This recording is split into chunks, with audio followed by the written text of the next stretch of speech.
Bismillahirrahmanirrahim. Assalamualaikum warahmatullahi wabarakatuh. Perkenalkan, nama saya Ayu, NIM STK 1190007, Program Studi Teknologi Hasil Perikanan. Baik, di sini saya akan menjelaskan tentang analisis kadar air dan abu. Yang pertama, kadar air.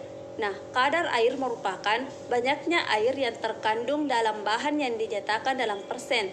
Kadar air juga salah satu karakteristik yang sangat penting pada bahan pangan, karena air dapat mempengaruhi penampakan, tekstur, dan cita rasa pada bahan pangan. Kadar air dalam bahan pangan ikut menentukan kesegaran dan daya awet bahan pangan tersebut. Kadar air yang tinggi mengakibatkan punahnya bakteri, kapang, dan hamir untuk berkembang biak sehingga akan terjadi perubahan pada bahan pangan tersebut. Nah, dari segi analisis pangan, kandungan air dalam bahan pangan dapat dibagi menjadi 3, yaitu air bebas, air yang terserap, dan air yang terikat. Nah, yang pertama, air bebas. Air bebas adalah air dalam bentuk sebagai air bebas dalam ruang intergranular dan dalam pori-pori bahan. Air demikian ini berlaku sebagai agensia pendispersi bahan-bahan koloidal dan sebagai solven senyawa-senyawa kristalin.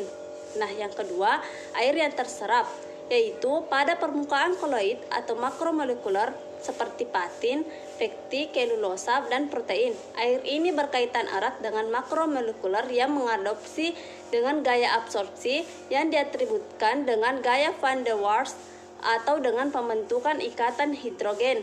Nah, yang ketiga, air terikat, berkombinasi dengan berbagai substansi sebagai air hidrat. Klasifikasi tersebut tidak mutlak.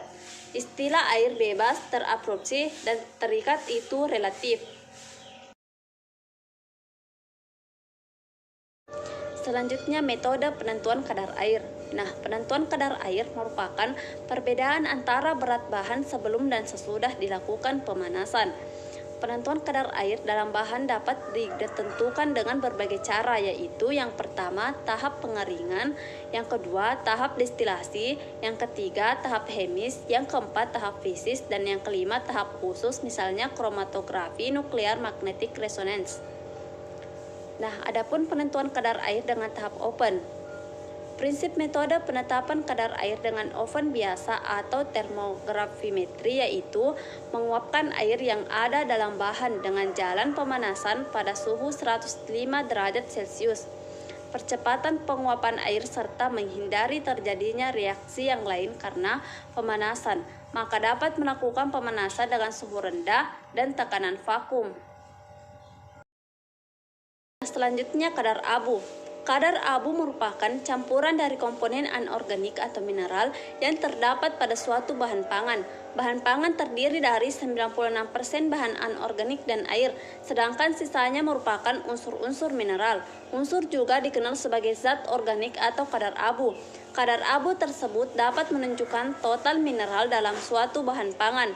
Bahan-bahan organik dalam proses pembakaran akan terbakar, tetapi komponen anorganiknya tidak. Karena itulah disebut sebagai kadar abu. Nah, penentuan kadar abu total dapat digunakan untuk berbagai tujuan, seperti untuk menentukan baik atau tidaknya suatu pengolahan, mengetahui jenis bahan yang digunakan, dan sebagai penentu parameter nilai gizi suatu bahan makanan. Adapun kandungan abu dan komposisinya tergantung pada macam bahan dan cara pengabuannya. Nah, selanjutnya penentuan kadar abu menggunakan tahap tanur. Nah, prinsip dari penentuan kadar abu dengan menggunakan tahap tanur yaitu cara langsung dengan oksidasi semua zat organik pada suhu tinggi yaitu sekitar 500 sampai 800 derajat Celcius dan kemudian melakukan penimbangan zat yang tertinggi setelah proses pembakaran tersebut. Dilakukan melalui 2 tahap, yaitu yang pertama, pemanasan pada suhu 300 derajat Celcius yang dilakukan dengan maksud untuk dapat melindungi kandungan bahan yang bersifat volatil dan bahan berlemak hingga kandungan asam hilang. Yang kedua, pemanasan dilakukan sampai habis. Pemanasan pada suhu 800 derajat Celcius yang dilakukan agar perubahan suhu pada bahan maupun porselin tidak secara tiba-tiba. agar tidak memecahkan dan mudah pecah pada perubahan suhu yang tiba-tiba. Baik, itulah yang sempat saya jelaskan. Lebih dan kurangnya mohon dimaafkan. Wabillahi taufik wal hidayah. Wassalamualaikum warahmatullahi wabarakatuh.